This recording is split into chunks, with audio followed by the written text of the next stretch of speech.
Hello and welcome to Jam Cam YouTube channel and पढ़ रहे chemistry app पे आप सभी का एक बार फिर से स्वागत किया जाता है।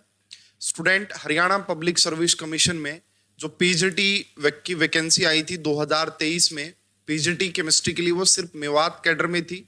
उसका जो सब्जेक्ट नॉलेज टेस्ट हुआ था, सब्जेक्टिव क्वेश्चन पेपर हुआ था, उसका हम डिटेल वीडियो सॉल्यूशन डिस्कस कर रहे हैं और ये हमारा पार्ट नंबर 2 है।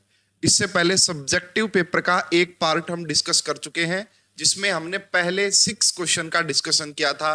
6 के 6 क्वेश्चन फिजिकल केमिस्ट्री से रिलेट कर रहे थे। टोटल इस पेपर में 18 क्वेश्चन आए थे। 18 में से आपको कोई भी 15 क्वेश्चंस को अटेम्प्ट करना था। 3 घंटे का टाइम मिल रहा था और 150 मार्क्स का ये क्वेश्चन पेपर था। इससे पहले जो आपका स्क्रीनिंग एग्जाम हुआ था, उसका भी मैं वीडियो सॉल्यूशन प्रोवाइड करवा चुका हूं 4 पार्ट्स में। अगर अभी तक आपने वो नहीं देखा है तो उसको भी आप जरूर देख लीजिएगा, उससे भी आपको काफी ज्यादा हेल्प मिलेगी। तो स्टूडेंट, आइए इस सब्जेक्टिव पेपर का पार्ट 2 डिस्कस करते हैं, जिसमें कि हम क्वेश्चन नंबर 7 से लेके एंड क्वेश्चन नंबर 12 तक के 6 क्वेश्चन का डिस्कशन करेंगे। और ये जो क्वेश्चन है, ये आपका इनऑर्गेनिक केमिस्ट्री से रिलेटेड है। ये जो क्वेश्चन आपका इनऑर्गेनिक केमिस्ट्री से रिलेटेड होंगे। तो चलिए स्टूडेंट, शुरुआत करते हैं। अगर आप इस एचपीएससी पीजीटी एग्जाम की तैयारी करना चाहते हैं, किसी भी पीजीटी एग्जाम की तैयारी करना चाहते हैं, किसी भी टेट एग्जाम की तैयारी करना चाहते हैं, तो पढ़ रहे केमिस्ट्री ऐप पे बड़ा ही शानदार कोर्स अवेलेबल है, जिसमें आपको कंप्लीट सिलेबस के वीडियो लेक्चर, 11 से एमएससी लेवल तक के टॉपिक क्लियर है। टेस्ट सीरीज में 1000 प्लस क्वेश्चन एमसीक्यूज हैं एंड यहाँ पे आपको सब्जेक्टिव टेस्ट सीरीज भी मिलेगी विद डिटेल सॉल्यूशन। पीवाईक्यू का सॉल्यूशन भी आपको मिलता है। क्लास जो भी यहाँ पे क्लासेस आपको पढ़ाई जाती है, उनकी पीडीएफ्स मिल जाएगी एंड मेंटरशिप स्ट्रेटजी, किन बातों का ध्यान रखना है, किस तरीके से आपको पूरा फोकस करना है, सब कुछ आपको यहाँ पे गाइड किया जाएगा। इस नंबर पे कांटेक्ट कर सकते हैं अगर आपको कोई और ज्यादा इन्फॉर्मेशन चाहिए रिगार्डिंग दिस कोर्स। इस कोर्स को आप 3 मंथ्स की वैलिडिटी, 6 मंथ की वैलिडिटी और 1 ईयर की वैलिडिटी के लिए ले सकते हैं। तीनों में कंटेंट सेम है, ओनली वैलिडिटी का डिफरेंस है। तो चलिए स्टूडेंट, शुरुआत करते हैं हमारा सॉल्यूशन। सबसे पहले देखिएगा, ये हमारा क्वेश्चन नंबर 7 है। क्वेश्चन नंबर 7 इनऑर्गेनिक केमिस्ट्री से रिलेट करता है। पहला क्वेश्चन देखिए, 7 नंबर क्वेश्चन का पहला part, explain why nitrogen and bismuth do not form pentahalides while phosphorus does. इस क्वेश्चन में आपसे ये पूछा गया है कि जो आपका नाइट्रोजन है वो पेंटाहेलाइड्स क्यों नहीं बनाता है। अगर आपने स्क्रीनिंग वाला पेपर देखा होगा, वहां पे भी एक ऐसा क्वेश्चन था जहां पे आपसे पूछा गया था, बताइए इनमें से कौन सा कंपाउंड पेंटाहेलाइड नहीं बनाया था। तो वहां पे आया था बिस्मिथ का BiFOF5 बनता नहीं है। उसके पीछे रीजन, दोनों को लेके स्टूडेंट अलग अलग रीजन रहता है। यहाँ पे नाइट्रोजन का पेंटाहेलाइड ना बनाने का रीजन है नो वैकेंट डी ऑर्बिटल, है ना, no vacant D orbital, it can not expand, है ना। यहां पे इतना लिखने के बाद आप लिख सकते हैं, it can not expand it's octet, it can not expand it's octet, ये अपने ऑक्टेट को एक्सपैंड नहीं कर सकता, है ना। तो आप ये लिख सकते हैं, है ना, बिकॉज ऑफ नाइट्रोजन, ऐसा भी लिख सकते हैं थोड़ा सा इससे पहले अगर आप लिखना चाहते हैं, because nitrogen is second period element and, है ना, इसके ऊपर आप यहां पे पहले लिख देते थे, nitrogen is second period element, nitrogen is second period element, so it have no vacant d orbital, it cannot expand its octet, then it cannot form, then it can't form 5 bonds। तो ये 5 bond बना नहीं सकता है। Nitrogen 5 bond बना नहीं सकता है क्योंकि उसके वो सेकेंड पीरियड का एलिमेंट है। अगर आप नाइट्रोजन की इलेक्ट्रॉनिक कॉन्फ़िगरेशन लिखेंगे तो वो होती है आपका 1s2 2s2 एंड आपका 2p3। तो अगर आप यहाँ पे देखेंगे, मान लेते हैं ये आपका 2s हो गया और ये आपका 2p हो गया, 2d जैसा कुछ होता नहीं है, 2d जैसा कुछ होता नहीं है। तो यहाँ पे 1 और 2 इलेक्ट्रॉन भरे, 1 इलेक्ट्रॉन यहां भरा, 1 इलेक्ट्रॉन यहां भरा, 1 इलेक्ट्रॉन यहां भरा। तो ये बेसिकली क्या करता है, अगर आप यहां पे देखेंगे तो इसको आप समझ सकते हैं ये दोनों हाइब्रिडाइजेशन में पार्टिसिपेट करेंगे और यहाँ पे 2D जैसी कोई ऑर्बिटल होते नहीं है, इसलिए कि नाइट्रोजन अपना ऑक्टेन एक्सपैंड नहीं कर सकता है। इसलिए एग्जाम्पल के तौर पे लिख सकते हैं, ये क्वेश्चन भी काफी बार पूछा गया है, NF5 डजंट एग्जिस्ट, है ना, ये आपका एग्जिस्ट नहीं करेगा। इसके पीछे रीजन सिंपल सा यही है कि नाइट्रोजन के पास वैकेंट डी ऑर्बिटल होते नहीं है, क्योंकि नाइट्रोजन सेकंड पीरियड का एलिमेंट है और अगर वो सेकंड पीरियड का एलिमेंट है उसका ऑक्टेट एक्सपेंड हो नहीं सकता, 4 से ज्यादा वो बॉन्ड बना नहीं सकता। अगर 4 से ज्यादा बॉन्ड नहीं बनाएगा तो फिर वो पेंटा हैलाइड कैसे फॉर्म कर सकता है, ये इसके पीछे का रीजन था, फर्स्ट वाला रीजन। ठीक है, अब बात करते हैं, चलो ठीक है, ये तो नाइट्रोजन है, अब बिस्मिथ ने क्यों नहीं किया? बिस्मिथ के पास तो वैकेंट डी ऑर्बिटल भी होते हैं। तो स्टूडेंट अगर हम बात करते हैं, देखिए ये आपका नाइट्रोजन, फास्फोरस, ये आपका आर्सेनिक हो गया, नाइट्रोजन फास्फोरस, ये आपका एंटीमनी हो गया एंड ये आपका बिस्मिथ हो गया। स्टूडेंट देखिएगा बिस्मिथ के पीछे जो रीजन है ना, बिस्मिथ क्यों नहीं फॉर्म करता? बिकॉज आप सभी को ये पता होगा कि यहाँ पे 2 टाइप की इलेक्ट्रॉनिक कॉन्फ़िगरेशन शो करते हैं।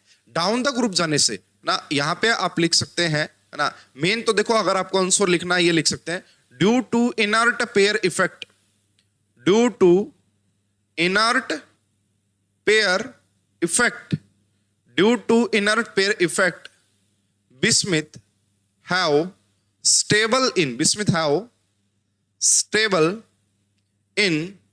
+3 oxidation state, +3 oxidation state जो बिस्मिथ होता है ना, देन बिकॉज ऑफ दिस, है ना, because of this bismuth can't form penta halide, bismuth can't form penta halide.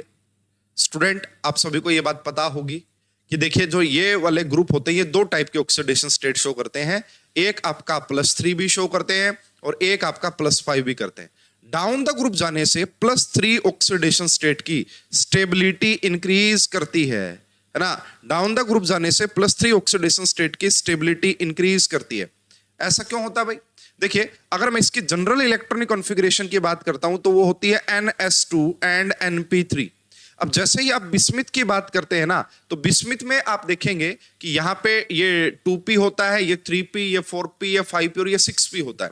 यानी कि आप बेसिकली इसको ये लिख सकते हैं कि 6s2 6p3 होता है। अब इससे पहले क्या हो जाता है स्टूडेंट, लेंथेनाइड्स आ जाते हैं, 4f आ जाता है, 4f14 आ जाएंगे। अब होता क्या है, इन 4f14 आने से आपको यह पढ़ाया जाता है कि f ऑर्बिटल की स्क्रीनिंग या शिल्डिंग, है ना, s ऑर्बिटल की स्क्रीनिंग या शिल्डिंग वीक होती है। अगर वीक होगी, अगर f ऑर्बिटल्स आने की वजह से शिल्डिंग वीक होगी, तो ये जो आप s के इलेक्ट्रॉन आप देख पा रहे हैं यहाँ पे s में 6s में जो इलेक्ट्रॉन है इनकी अट्रैक्शन ज्यादा बढ़ जाएगी, किसके साथ? न्यूक्लियस के साथ, जिससे क्या होगा, ये रिएक्शन में पार्टिसिपेट करना बंद कर देंगे। ये आपका सिर्फ और सिर्फ ये p वाले 3 इलेक्ट्रॉन पार्टिसिपेट करेंगे।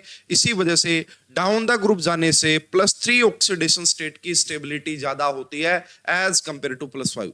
इसी वजह से यहाँ पे रीजन अलग है, यहाँ पे रीजन है इनर्ट पेयर इफेक्ट का, कि इनर्ट पेयर इफेक्ट की वजह से बिस्मिथ +3 ऑक्सीडेशन स्टेट में ज्यादा स्टेबल होता है as compare to +5 oxidation state.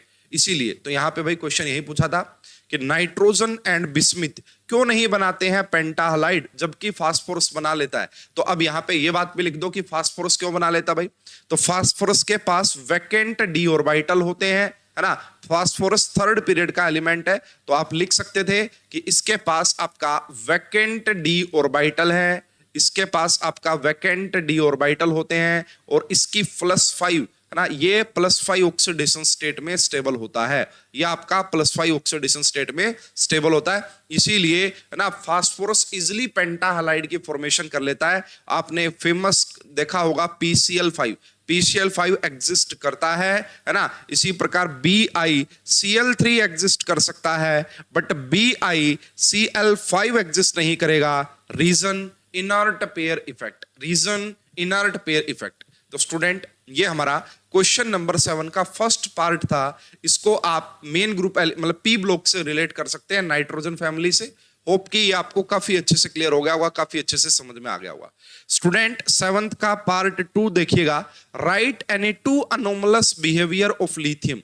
Student आप सभी को ये बात पता होनी चाहिए कि जो लिथियम होता है वो अल्कली मेटल्स का पार्ट होता है ना। जो आपका लिथियम होता है, तो ये देखिए मैं 7th का 2 का यहां पे बता देता हूं। 7th का 2nd पार्ट देखिए, कोई भी यहां पे ये लिथियम, ये सोडियम, ये पोटासियम, ये रुबिडियम, ये सीजियम, ठीक है। तो कोई भी पीरियड का जो टॉप एलिमेंट होता है उसकी कुछ अनोमलस डिफरेंट बिहेवियर होता है बाकी ग्रुप के एलिमेंट के साथ। तो अगर कल को पूछ ले कि why lithium show anomalous behaviour, क्यों शो करता है, तो आप ये लिखेंगे कि इसका जो है स्मॉल साइज होता है, स्मॉल साइज होता है। अगर ये सेकंड पीरियड का एलिमेंट है तो no vacant D orbital, no vacant D orbital, तो इसका साइज काफी स्मॉल होता है। वैकेंट डी ऑर्बिटल इसके पास होते नहीं है ना। और हाई चार्ज, आप बोल सकते हैं हाई चार्ज डेंसिटी होती है ना, हाई चार्ज डेंसिटी। इन सब वजह से ये अनोमलस बिहेवियर शो करता है। अब ये क्या क्या अनोमलस बिहेवियर शो करता है, देखिए भाई, एक बात तो ये आप लिख सकते हैं यहाँ पे कि जो बाकी ग्रुप के एलिमेंट्स हैं, जैसे जो सोडियम है वो परऑक्साइड की फॉर्म में ज्यादा स्टेबल होता है, और पोटासियम ये सारे किसमें, सुपरऑक्साइड फॉर्म में। लिथियम फॉर्म आप ऐसा लिख सकते हैं कि लिथियम जो है वो ऑक्साइड की फॉर्मेशन करता है ना। लिथियम ऑक्साइड की फॉर्मेशन करता है, सोडियम परऑक्साइड की फॉर्मेशन करता है, और बाकी सारे सुपरऑक्साइड की फॉर्मेशन करते हैं। तो ये अनोमलस बिहेवियर हो गया, डिफरेंट बिहेवियर हो गया बाकी ग्रुप के एलिमेंट्स के साथ। सेकंड क्या है कि लिथियम नाइट्राइड की फॉर्मेशन करता है, लिथियम नाइट्राइड बनाता है, बाकी और कोई भी अल्कली मेटल नाइट्राइड नहीं बनाती है ना। बाकी और कोई भी अल्कली मेटल नाइट्राइड की फॉर्मेशन नहीं करती है। इसके अलावा वेरियस टाइप्स के अनोमलस बिहेवियर हो सकते हैं। आइए मैं आपको रेफरेंस दिखा देता हूं ताकि हम यहां से रिलेट कर पाए। तो यहां पे देखिए, ये आपका रेफरेंस है, lithium due to small size, high polarising power, absence of D orbital shows the anomalous properties. तो क्या क्या प्रॉपर्टीज होती है, it is the hardest metal having boiling and melting point highest among the group. तो ये भाई काफी hard metal होती है लिथियम, और इसके मेल्टिंग और बॉइलिंग पॉइंट पूरे ग्रुप में सबसे ज्यादा होते हैं। सेकंड क्या है, it does not form acetylides on reaction with acetylene. Acetylene के साथ रिएक्शन करवाओगे तो ये आपका एस्टिलीन जो है एस्टिलाइड्स नहीं बनाती है। ये सेकंड पॉइंट वही आ गया जो मैंने आपको बताया। It is the strongest reducing agent among alkali metals. Unlike other alkali metal, it form oxide and nitride, है ना। अगर आप इसकी रिएक्शन ऑक्सीजन के साथ करवाएंगे तो ऑक्साइड बन जाएगा, नाइट्रोजन के साथ करवाएंगे तो नाइट्राइड बन जाएगा। ये अनोमलस प्रॉपर्टी है इसकी। Only LiCl4 forms this with water। तो ये भाई आपका हाइड्रेटेड कॉम्प्लेक्स बना लेता है। इसके अलावा lithium bicarbonate is not obtained in the solid. तो ये कुछ इसके अनोमलस बिहेवियर है, ये आप नोट डाउन करके रख सकते हैं। फ्यूचर में भी आपसे हो सकता है कि कोई एमसीक्यू टाइप का क्वेश्चन इससे रिलेटेड पूछ लिया जाए, तो याद रखिएगा, this is very much important. ठीक है, तो होप कि आपको क्वेश्चन नंबर 7 के दोनों, इन्होंने तो सिर्फ बोला था एनी टू अनोमलस बिहेवियर, कोई भी दो अनोमलस बिहेवियर बता दिए तो बता दीजिए, तो हमने दोनों के दोनों बता दिए। 5 मार्क्स का ये क्वेश्चन पूछा गया था। होप कि पहला क्वेश्चन आपको काफी अच्छे तरीके से क्लियर हो गया होगा। तो चलिए भाई, अब हम बढ़ते हैं क्वेश्चन नंबर 8 की तरफ। क्वेश्चन नंबर 8 ये आपका डी ब्लॉक से पूछा गया था, है ना, ये आपका डी ब्लॉक से। तो ये कह रहे हैं write an equation in ionic form to represent the oxidising action of dichromate in acidic medium. तो इक्वेशन आपको लिखनी है जिससे कि ये पता लगे जो डाइक्रोमेट है उसका ऑक्सीडाइजिंग एक्शन, है ना। और साथ के साथ में भाई यहाँ पे बोला draw the structure of dichromate ion, dichromate ion की स्ट्रक्चर बना दीजिए। तो पहले मैं आपको स्ट्रक्चर बना के दिखा देता हूं, बहुत ही सिंपल होता है। देखिए स्टूडेंट, 2 क्रोमियम नजर आ रहे हैं, ठीक है ना। तो 2 क्रोमियम नजर आ रहे हैं, एक ऑक्सीजन यहाँ नेगेटिव चार्ज दिखा दो क्योंकि इसके ऊपर 2 नेगेटिव का चार्ज है, एक ये डबल बॉन्ड O, एक ये डबल बॉन्ड O, इसको एक ऑक्सीजन से कनेक्ट कर दीजिए दोनों क्रोमियम को, है ना। इसके ऊपर यहाँ पे भी लगाइए O, यहाँ पे डबल बॉन्ड O एंड यहाँ पे डबल बॉन्ड O। तो this is dichromate ion structure. तो 5 मार्क्स का क्वेश्चन सिर्फ ये पूछा था कि भाई the also draw the structure of dichromate ion. तो ये आपका डाइक्रोमेट आयन की स्ट्रक्चर होती है। अगर इसकी हाइब्रिडाइजेशन पूछी जाए, यहाँ पे देखिए क्रोमियम है, इसको या तो आप sd3 लिख सकते हैं या फिर sp3 भी लिखेंगे तो भी काम चल जाता है। मतलब टेट्राहेड्रल ज्योमेट्री अराउंड, एक क्रोमियम के अराउंड टेट्राहेड्रल ज्योमेट्री होती है, एक क्रोमियम के अराउंड आपका टेट्राहेड्रल ज्योमेट्री होती है। तो ये बात हमें समझ में आ गई। अब देखिए यहाँ पे बोला गया है, अगर आपने एक चीज नोटिस की हो, जो डाइक्रोमेट होता है, ये हमारा कौन सा पार्ट था, मतलब इसी का पार्ट बी।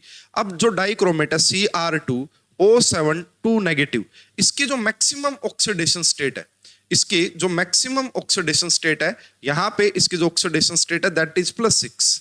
अगर ये +6 है तो ये +7 में तो जा नहीं सकता, इसका खुद का ऑक्सीडेशन तो नहीं हो सकता, इसका खुद का क्या होगा, रिडक्शन, है ना, क्योंकि ये अपनी मैक्सिमम ऑक्सीडेशन स्टेट में है, इसका खुद का होगा रिडक्शन। अगर इसका खुद का होगा रिडक्शन तो ये किसी दूसरे को ऑक्सीडाइज करेगा, किसी दूसरे को ऑक्सीडाइज करेगा। वही बात बोली गई है कि इसका ऑक्सीडाइजिंग एक्शन बताइए। तो देखो स्टूडेंट, ये डाइक्रोमेट है, अगर आप यहाँ पे इसके एक जनरल रिएक्शन याद रखते हैं बैलेंसिंग करके, देखो ये सबसे पहले क्या देता है, खुद इसका खुद का रिडक्शन होगा तभी तो ये किसी को ऑक्सीडाइज करेगा। ये खुद कन्वर्ट हो जाता है क्रोमियम +3 में, है ना, ये खुद कन्वर्ट हो जाता है क्रोमियम +3 में, 2 क्रोमियम +3 में। इसके अलावा अगर आप इसको बैलेंस करेंगे फिर इस रिएक्शन को, अब ये खास बात बोली गई कि एसिडिक मीडियम आपने रखना है। कैसा मीडियम, एसिडिक मीडियम में आपने बतानी है। तो सबसे पहले भाई इसके लिए भी बैलेंस करने के लिए भी ट्रिक होती है, आओ हरियाणा चले, आओ हरियाणा चले। भाई अब देखो लिखना आपको अलग तरीके से, मैं अब समझाने पे ज्यादा फोकस कर रहा हूं। आओ हरियाणा चले, सबसे पहले आपको क्या बैलेंस करना होता है, आ का मतलब एटम्स, ना, ऑक्सीजन को छोड़ के एटम्स, ओ का मतलब फिर आपको ऑक्सीजन, हरियाणा का मतलब हाइड्रोजन, और लास्ट में आपको क्या बैलेंस करना होता है, चार्ज बैलेंस करना होता है, चार्ज। तो भाई एटम देखो, यहाँ 2 क्रोमियम थे, मैंने 2 क्रोमियम को बैलेंस कर दिया। इसके बाद आपको चार्ज देखना है, मतलब क्या देखना, ऑक्सीजन। यहाँ पे कितने ऑक्सीजन है, 7, और यहाँ पे कितने हैं अभी कुछ नहीं पता कितने हैं, ठीक है। तो भाई जितने भी ऑक्सीजन यहाँ पे है उसका एसिडिक मीडियम की बात चल रही है। तो यहाँ पे देखो अगर 7 ऑक्सीजन है तो मैं यहाँ पे क्या कर देता हूँ, 7 मोल्स ऑफ H2O ऐड कर देता हूँ, 7, ठीक है। अब जितने H2O ऐड करोगे उसका डबल H पॉजिटिव आपको अपोजिट डायरेक्शन में ऐड करना पड़ेगा। स्टूडेंट दोबारा से देख लीजिए पूरी बात, ये आपका डाइक्रोमेट था, ये रेडॉक्स रिएक्शन में आपको पढ़ाया जाता है, रेडॉक्स रिएक्शन में डाइक्रोमेट, ठीक है। सबसे पहले हमने क्रोमियम को बैलेंस किया, ये इतना पता होना चाहिए कि इसका रिडक्शन होके ये बनता है, ठीक है। उसके बाद क्या हुआ जी, हमने देखा 7 ऑक्सीजन है तो 7 वाटर के मॉलिक्यूल ऐड कर दिए अपोजिट साइड में। जितने वाटर के मॉलिक्यूल अपोजिट साइड में ऐड किए हैं उतने ही हाइड्रोजन अपोजिट साइड में ऐड कीजिए। क्यों, क्योंकि इस 7 H2O की वजह से 14 यहाँ पे 14 H हो गए हैं जो कि मुझे यहाँ पे ऐड करने पड़ेंगे। अब चार्ज देखिए, यहाँ पे टोटल +6 का चार्ज है, 2 × 3 +6 का चार्ज है, और यहाँ पे -2 एंड 14+ यानी कि 12 पॉजिटिव चार्ज है। तो इसका मतलब अगर यहाँ पे 12 पॉजिटिव है तो मुझे 6 इलेक्ट्रॉन ऐड करने पड़ेंगे, मुझे 6 इलेक्ट्रॉन ऐड करने पड़ेंगे। तो student this is the common method, common reaction है ये आपका एसिडिक मीडियम में, ये आपका कॉमन रिएक्शन है डाइक्रोमेट की इन एसिडिक मीडियम, ये आपका कॉमन रिएक्शन है इन एसिडिक मीडियम, ठीक है। अब ये हो गया जी। अब इसमें अलग अलग आप 1-2 रिएक्शंस दिखा सकते हैं, तो ये कॉमन रहता है। अब देखो मान लो Fe+2 के साथ करवाओगे तो ये उसको Fe+3 में कन्वर्ट कर देगा, है ना। कॉपर +1 के साथ करवाओगे उसको कॉपर +2 में कन्वर्ट कर देगा। ये इसकी जनरल रिएक्शंस है। आइए मैं आपको दिखा देता हूं कुछ, इसके लिए भी सोर्सेज मैंने यहाँ पे रखे हुए हैं। सबसे पहले तो वही बात है भाई, Cr2O7 2 negative, 14 H positive, 6 electron, 2 Cr3 positive, 7 water. ये पूरी रिएक्शन कैसे आई है मैंने आपको प्रॉपर बैलेंसिंग के साथ बता दिया, ट्रिक के साथ बता दिया है, ठीक है। ट्रिक क्या कहती है, आओ हरियाणा चलें। सबसे पहले ऑक्सीजन एंड हाइड्रोजन को छोड़ के एटम्स को बैलेंस करें, उसके बाद ऑक्सीजन को बैलेंस करें। ऑक्सीजन को इस तरीके से बैलेंस करना होता है कि आप ये देखना मीडियम कौन सा है, मीडियम पे बड़ा इंपॉर्टेंट रोल रहता है, ठीक है। उसके बाद हरियाणा का मतलब हाइड्रोजन को बैलेंस करना है, और चार्ज का मतलब चले का मतलब चार्ज को। अब देखो कोई भी आपने जैसे यहाँ पे क्या लिया, Fe+2 लिया, तो Fe+2 आपका कन्वर्ट हो जाएगा Fe+3 में, यानी कि डाइक्रोमेट ने खुद का रिडक्शन किया और इस Fe+2 का ऑक्सीडेशन किया, इसीलिए डाइक्रोमेट को ऑक्सीडाइजिंग एजेंट बोला जाता है, इसलिए इसको ऑक्सीडाइजिंग एजेंट बोला जाता है। इसी प्रकार आप ये रिएक्शन भी देख सकते हैं, इसी प्रकार आप ये रिएक्शन भी देख सकते हैं। रिमूवल देखो यहां पे देखिएगा H2S है, removal of hydrogen is also oxidation, removal of hydrogen is also oxidation. Hope कि आपको ये समझ में आ गया होगा भाई। तो यहाँ पे आपसे दो बातें पूछी थी, right an equation in ionic form, पूरी आयोनिक फॉर्म में लिखी है, ऑक्सीडाइजिंग एक्शन शो करती हो जो, and draw the structure, structure draw कर दी, ये जनरल रिएक्शन लिखी। इसके अलावा अगर आप एक दो इनमें से जैसे ये वाली रिएक्शन लिख देते या फिर टिन के साथ रिएक्शन लिख देते तो भी आप इजिली इसको अच्छे मार्क्स ले सकते थे, आपको सारी चीजें क्लियर हो जाती। ठीक है भाई, अब हम आगे बढ़ते हैं भाई, क्वेश्चन नंबर 9 की तरफ बढ़ते हैं। क्वेश्चन नंबर 9 फ्रॉम, ये आपसे पूछ रहा है 9 question number F block element से। सबसे पहले ये कह रहा है कि ये लेंथेनाइड कॉन्ट्रैक्शन होता क्या है, व्हाट इट्स कोज, ये किस वजह से होता है, and what are the consequences. तो भाई देखो, what is the lanthanide contraction, ठीक है, ये किस कारण होता है वो आपको बताना है, और कॉन्सिक्वेंसेस क्या होते हैं इसके।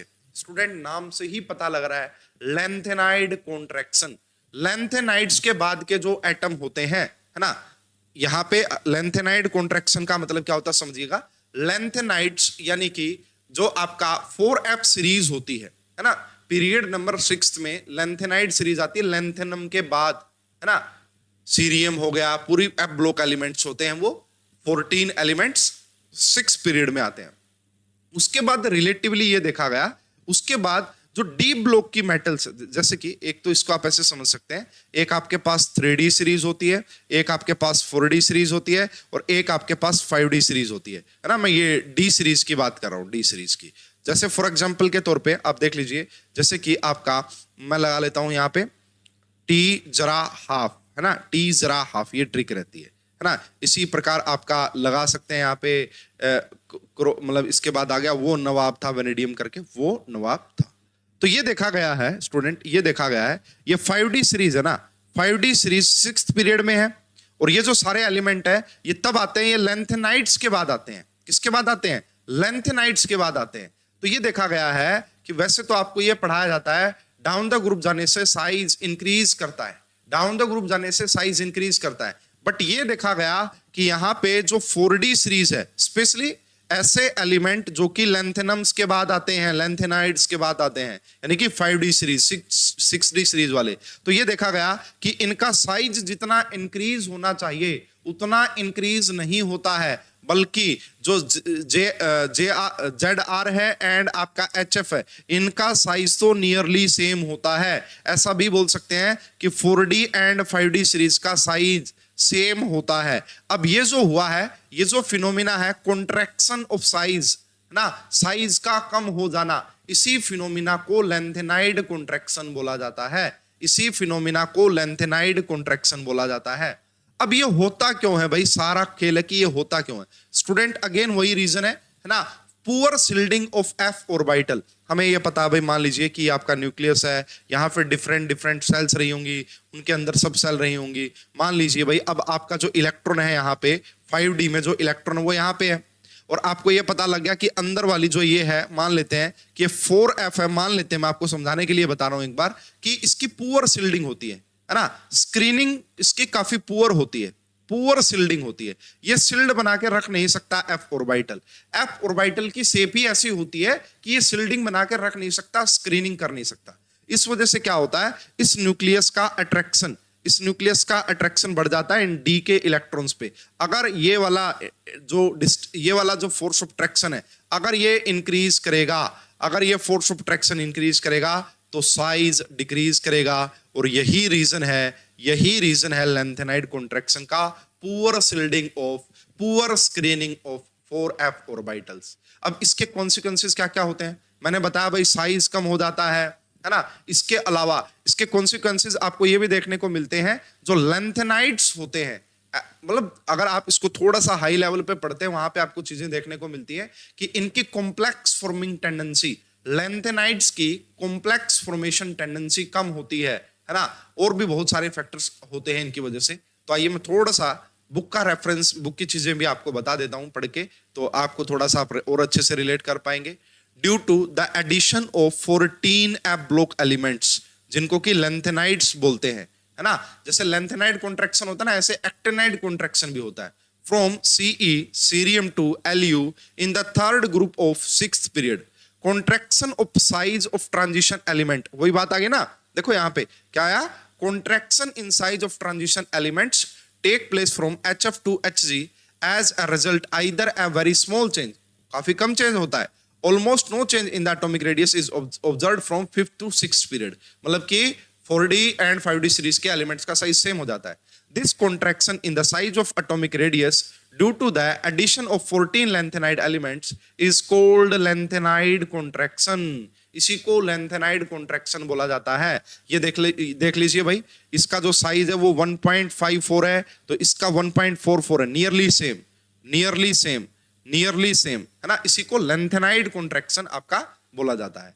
Due to lanthanide contraction, size of fifth and sixth period transition element are identical and it's become more difficult to separate these elements.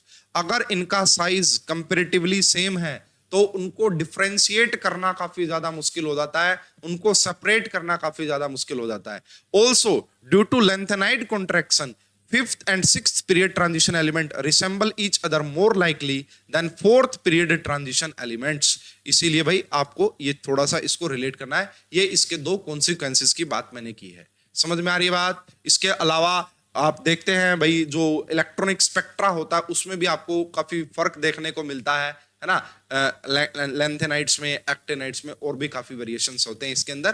तो लेंथेनाइड कॉन्ट्रैक्शन क्या होता है, देखो ये मैंने एक्सप्लेन किया अपने वे में, और इसको लिख के कैसे आना है एग्जाम में वो यहाँ पे मेंशन है। चीज वही है, मैं लिख के नहीं बता पा रहा हूँ, लेकिन वहां पे आपका लिखा हुआ है, आपको समझ में आ गया होगा।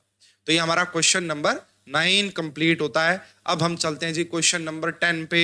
Yes student, question number 10, draw one geometrical isomer of the complex this which is optically active. काफी सिलेक्टिव पूछा है, काफी सिलेक्टिव।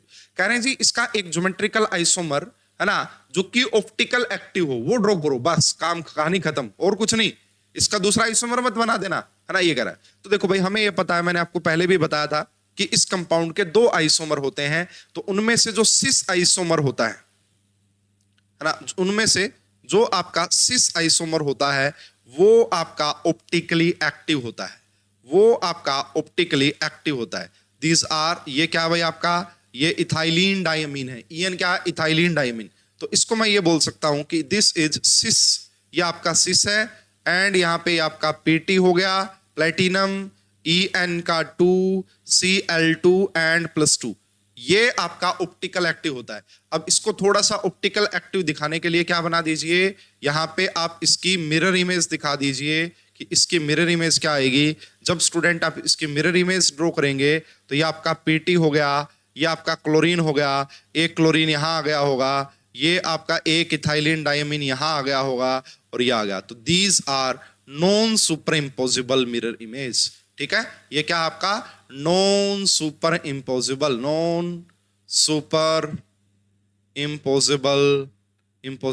Mirror image.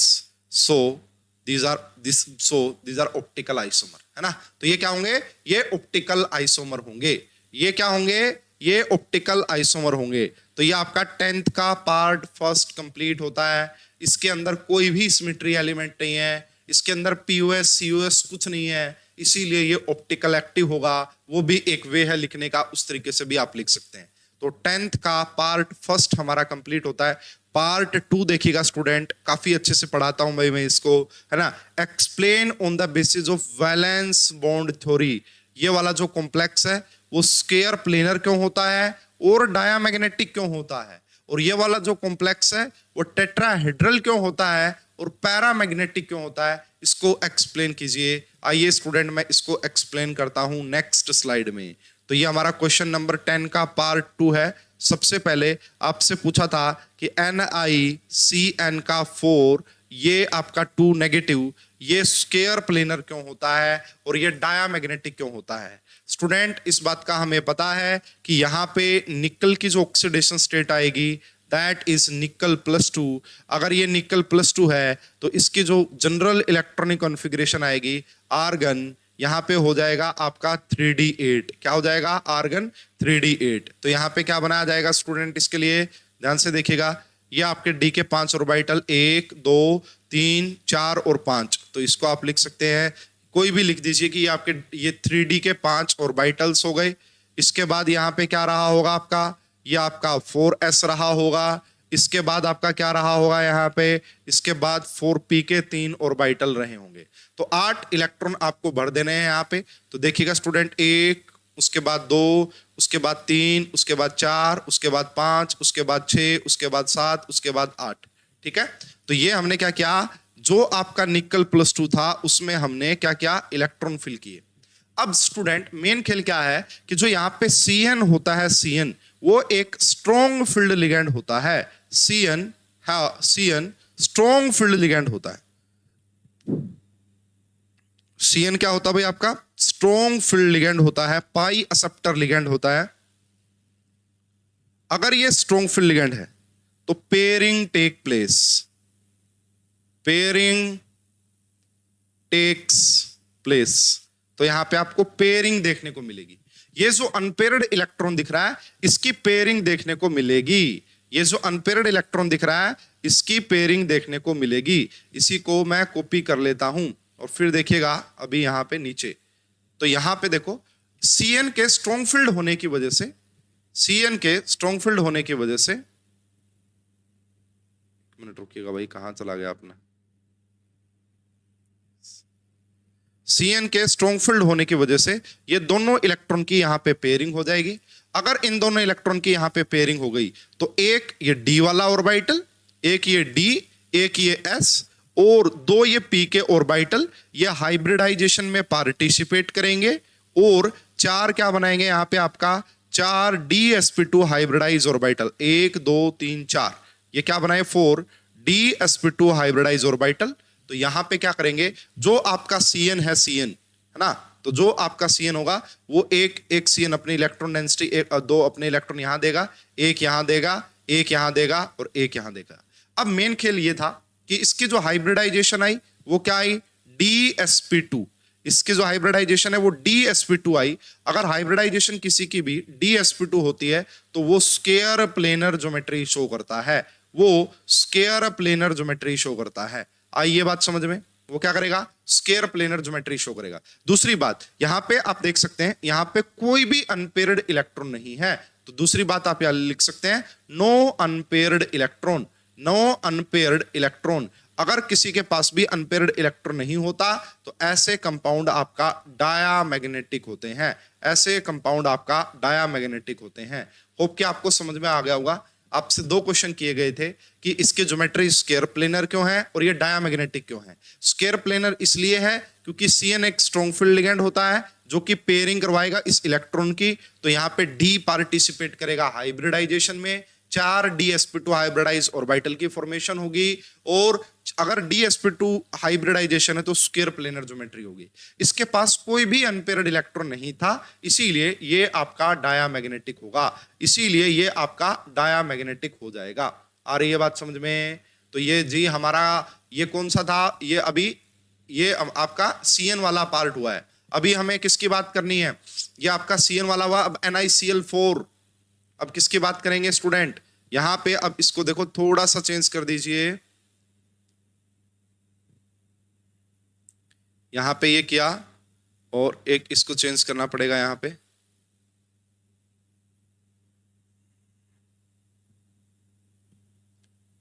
ठीक है, इसको भी हटा देते हैं, इसको भी हटा देते हैं। Cl क्या होता है ना, Cl वीक फील्ड लिगैंड होता है। Cl क्या होगा आपका, यहां तक बस इसको कॉपी रखते हैं। तो ये देखिएगा, अगर यहां पे आपका NiCl4 है, NiCl4 एंड आपका 2 नेगेटिव है, यहां तक बिल्कुल सेम है। अब हमें ये पता है कि Cl जो होता है वो पाई डोनर लिगैंड होता है और वो वीक फील्ड, वो आपका वीक फील्ड लिगैंड होता है, वो आपका वीक फील्ड लिगैंड होता है। अगर वीक फील्ड लिगैंड होगा तो no pairing take place, no pairing take place. अब यहां पे आपको कोई भी पेयरिंग देखने को नहीं मिलेगी। अगर पेयरिंग देखने को नहीं मिलेगी तो आपका 1 2 3 4 और 5, तो यहां पे 1 2 3 4 5 6 7 8 और उसके बाद ये आपका 4s हो गया, ये आपका यहाँ पे 4p हो जाता है ना। तो अब देखो मैंने आपको बताया कि कोई पेयरिंग का चांस यहाँ पे है नहीं, क्योंकि इसके पास तो मतलब वीक फील्ड लिगेंड है, इसलिए एक s वाला, एक s और 3 ये p वाले हाइब्रिडाइजेशन में पार्टिसिपेट करेंगे और 4 sp3 हाइब्रिडाइज ऑर्बिटल की फॉर्मेशन करेंगे। अगर हाइब्रिडाइजेशन sp3 है, इसका मतलब ज्योमेट्री कैसी हो जाएगी, शेप कैसी हो जाएगी, टेट्राहेड्रल, टेट्राहेड्रल। और यहां पे आप देख सकते हैं नंबर ऑफ अनपेयर्ड इलेक्ट्रॉन कितने हैं, नंबर ऑफ अनपेयर्ड इलेक्ट्रॉन कितने हैं, तो हम कहेंगे 2 हैं। अगर किसी के पास भी एक अनपेयर्ड इलेक्ट्रॉन भी हो, ऐसे जो कंपाउंड, ऐसे जो स्पीसीज होते हैं वो आपका पैरामैग्नेटिक नेचर के होते हैं, वो आपका पैरामैग्नेटिक नेचर के होते हैं। आ रही है बात समझ में? तो देखो भाई रीजन क्या है इन दोनों के पीछे, रीजन है सिर्फ और सिर्फ लिगेंड का। ये वीक फील्ड लिगेंड होता है एंड ये आपका स्ट्रॉन्ग फील्ड लिगेंड था NiCl4। इसीलिए भाई तो आपका क्वेश्चन नंबर 10 के दोनों पार्ट मैंने आपको कंप्लीट करवा दिए हैं। ड्रा ए ज्योमेट्रिकल स्ट्रक्चर बड़ा सिंपल था 5 नंबर का, इसमें थोड़ा सा लेंथी जरूर था ये, लेकिन इजी था, बहुत आसान था, आप इसको अटेम्प्ट कर सकते थे। ठीक है, अब हम बात करते हैं भाई क्वेश्चन नंबर 11। क्वेश्चन नंबर 11, तो क्वेश्चन नंबर 11 का पहला पार्ट पूछा गया है, क्वेश्चन नंबर 11 का पहला पार्ट पूछा गया इन्वायरमेंटल केमिस्ट्री से, इन्वायरमेंटल केमिस्ट्री से 6 मार्क्स का ये क्वेश्चन था आपका, 6 मार्क्स का। Explain any 4 source of soil pollution. भाई सोइल के अंदर पोल्यूशन कैसे होता है, उसके 4 सोर्स बता दीजिए। तो भाई बहुत ही जनरल क्वेश्चन है, बता सकते हैं आप।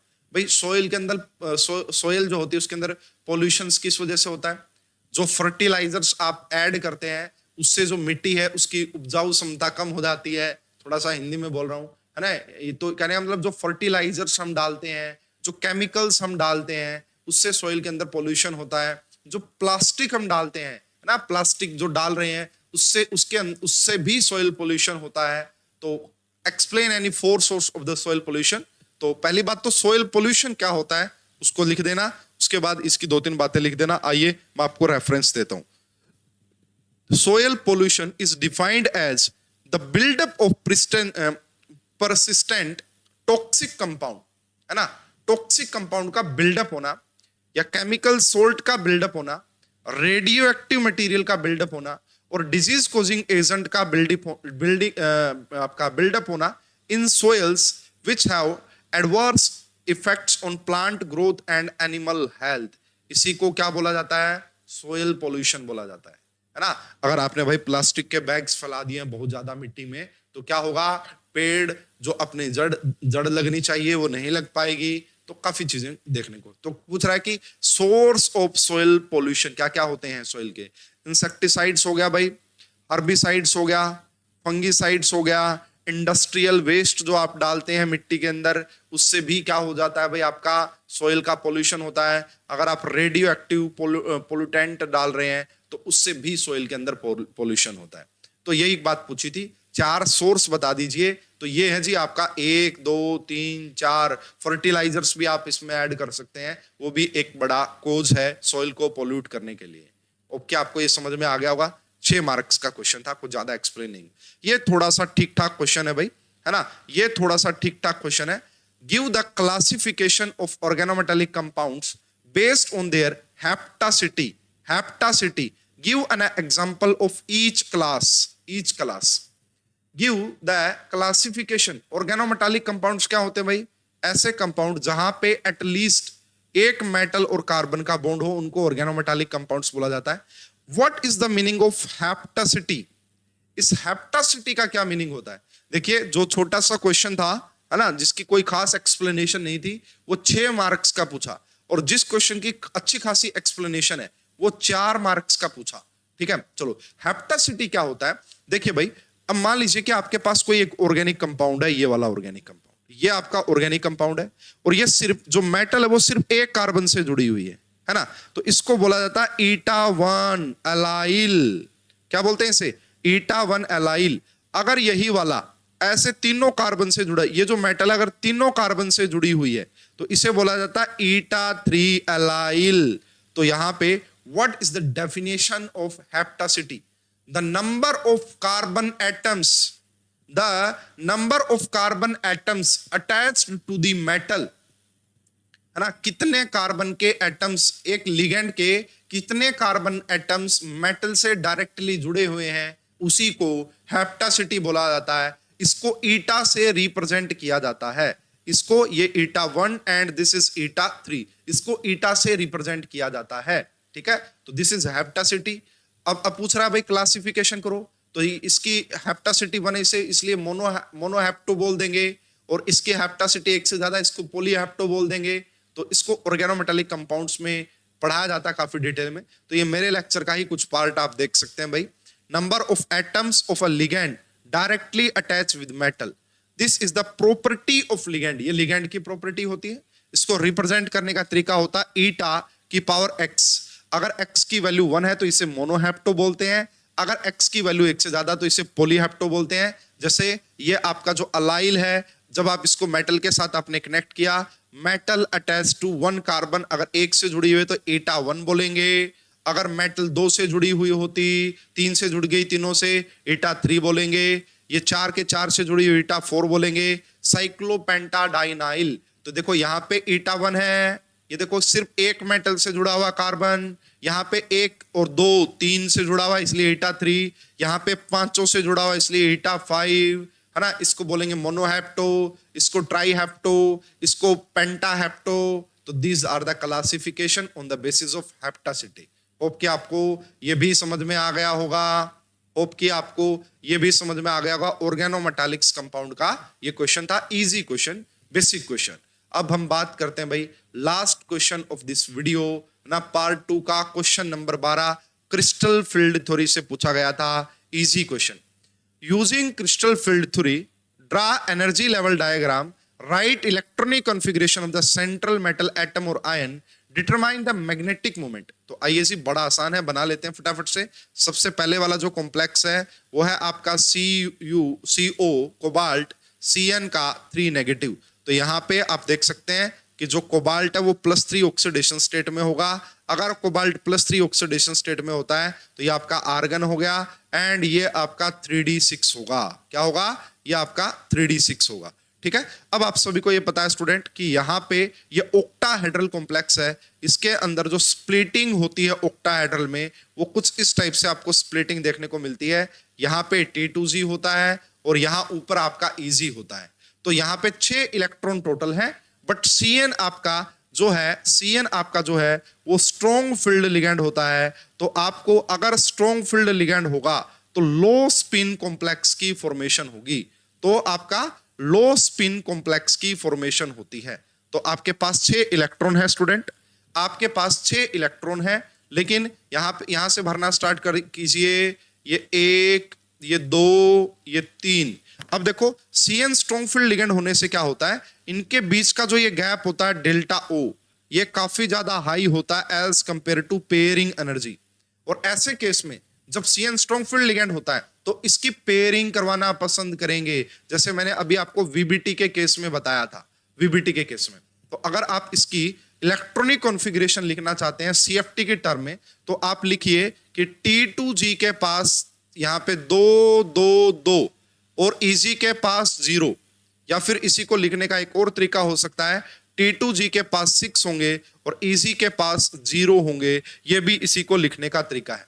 तो पहली चीज उन्होंने बोली थी एनर्जी लेवल डायग्राम बना के दिखाइए, तो मैंने आपको एनर्जी लेवल डायग्राम बना के दिखा दिया है। यहाँ पे ये D के 5 ऑर्बिटल थे, इस टाइप से डीजनरेट थे, है ना। ये T2G, ये इजी हो गया। और उसके बाद बोला था इलेक्ट्रॉनिक कॉन्फ़िगरेशन लिखिए, लिख दिया है। एंड आपसे पूछा था मैग्नेटिक मोमेंट बताइए, तो इसके पास जो है अनपेयर्ड इलेक्ट्रॉन, इस केस में नंबर ऑफ अनपेयर्ड इलेक्ट्रॉन कितने हैं स्टूडेंट? 0।